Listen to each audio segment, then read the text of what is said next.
WrestleMania traditionally is not the domain of the shocking moment. Instead, WWE creates certain expectations and, more often than not, delivers upon them to provide fans with a happy ending elusive to the other 364 days of the year. You're going to see a hard-earned babyface world title triumph, you're going to see a major finisher being kicked out of, you're going to see at least one genuinely awesome pro wrestling match, and so on and so forth. That said though, in recent years the company has started to give us the kind of surprises we'd normally expect on the Raw after WrestleMania on the big night itself, which begs the question, what f***ing stunts are they going to pull this year? My name is Adam Cleary and these are 8 shocks WWE could pull at WrestleMania. Number 8. RUSEV steals a win. RUSEV is over organically as a babyface, but of course he's foreign, so automatically a heel, and WWE superstars, let's not forget, are not allowed to be over unless creative puts them over. This renders his chances of a shock United States title win remote, but it is telling that the company haven't just thrown him straight in to the Andre Banter Rumble, presumably because they predict if he doesn't win it, they're going to get some kind of Daniel Bryan style backlash. A RUSEV win would restore some of the genuine magic behind the so-called Mania moment, and at the end of the day, why not? It's only the United States title, and come on lads, it's RUSEV Day. Number 7. Charlotte breaks Asuka's streak. The match between Charlotte and Asuka presents WWE with an opportunity to indulge in one of its favourite pastimes, because a genuine, classic women's singles match at WrestleMania would be a first time ever. Richter vs Kai at WrestleMania 1 was about as bad as everything else on the card. Blaze vs Kai at WrestleMania 10 was, not great. And at WrestleMania 23, we just had a giant excuse for Kevin Dunn to do upskirt shots of Ashley Massaro. The bar here is very low, is what I'm saying. But if afforded a respectable runtime, Charlotte vs Asuka has genuine show-stealing potential. The only question is if there's also potential for the streak to end. And they definitely could do it, but it feels too soon into Asuka's main roster run and would just get rid of some of the dynamic heft that came with the Rumble win. Basically, it's something Vince Russo would do, and thus a terrible idea. Number 6. Carmella cashes in. If there's one thing WWE loves more than a WrestleMania moment, TM, it's humiliating its talent. Thus, a unsuccessful Carmella cash-in at WrestleMania is a perfect storm of near inevitability. You do sort of suspect now that the entire plan behind the first ever women's Money in the Bank ladder match was built entirely around the horrifically misjudged gag that was James Ellsworth winning it. Since that was retconned though, Ellsworth has actually been involved in more singles feuds with the women of SmackDown than the actual #1 contender to the title. He was released in November. Carmella might enjoy occupying highlight reels for forever, probably, but a switch to Raw and a decent cash-in story is surely something her noticeable in-ring improvement deserves. Won't happen though. Number 5.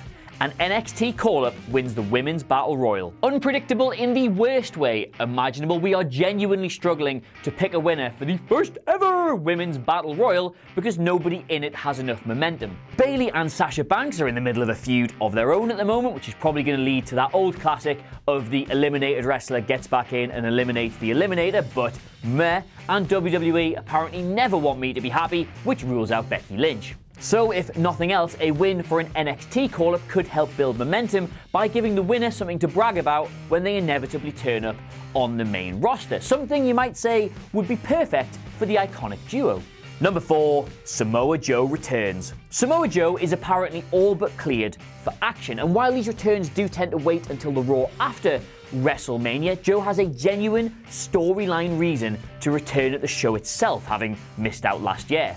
If there's just the tiniest chance they'll put Rusev in the SmackDown triple threat match, then they could easily add somebody to the Raw one as well. Plus, and I've been thinking about this, it would give The Miz a reason to legitimately lose his shit, and that's one of the most entertaining things in the entire company.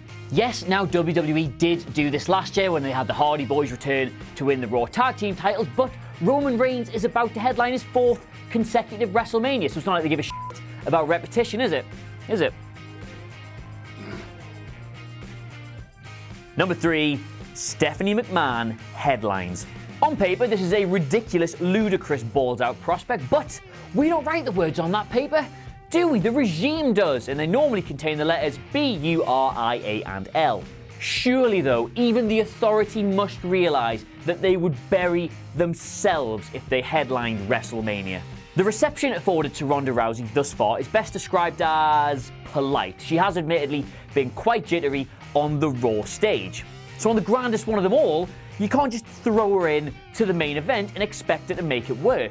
This match hinges on Triple H and Kurt Angle putting in enough graft to create a lot of anticipation for Ronda's big moment. But realistically, how much graft can they put in? Way back at TLC, Angle needed Ambrose and Rollins to play the part of Smoke and Mirrors respectively, so it's incredibly optimistic to expect him to pull out any magic in this match. If they've got any sense whatsoever, this match goes on somewhere in the middle of the card, they're given 10 or 15 minutes, and then they're politely applauded off, which is probably what WWE are going to do, because ultimately, when has Stephanie McMahon ever put her own ego before business?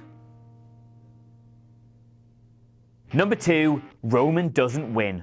Way back at WrestleMania 31, Brock Lesnar systematically destroyed Roman Reigns, while at the finish, Vince McMahon destroyed his own plans to coronate his pet project as WWE Champion. Sadly, very little has changed in the interim, and thus Roman will be going over. But what if? Just what if Brock isn't going anywhere? Brock is, even by his own admission, almost entirely motivated by coin, so maybe, just maybe WWE could convince him to re-sign if they, say, offer him an extended run with the title. I mean, after all, he apparently knocked back a match with Shane McMahon at WrestleMania 33, so he must have something resembling professional pride. The precedent is there for Roman to not necessarily be winning this match, but so too is a big Shawn Michaels-sized desire for Vince to pet his dog on the head, so don't get too excited. Number 1, The Undertaker is reborn. Okay, so just hear me out on this one. The Undertaker hasn't been seen or heard from since John Cena issued his challenge. Bray Wyatt hasn't been seen or heard from since the Ultimate Deletion. Now, what if, just what if Bray Wyatt was reborn from the Lake of Reincarnation as the new Undertaker? Right, so yes, admittedly, that is up there with one of the stupidest, most ridiculous ideas I've ever presented to you, humble viewer, but it does make, like, a little bit of sense, doesn't it? I mean, like, in Japan, they hand down gimmicks from wrestlers all the time, so why not here? Why not this one? I know. They'll probably never, ever even consider doing it, but come on, it would be the shock to end all shocks, and why else are you watching this video? So yes, there is our list. Let us know what you thought about everything except the last entry by leaving a comment below, and don't forget to like, share, and subscribe whatculture.com for all your content needs, and follow us on Twitter at WhatCultureWWE. Until next time, my name's been Adam Cleary, and I'll see you soon.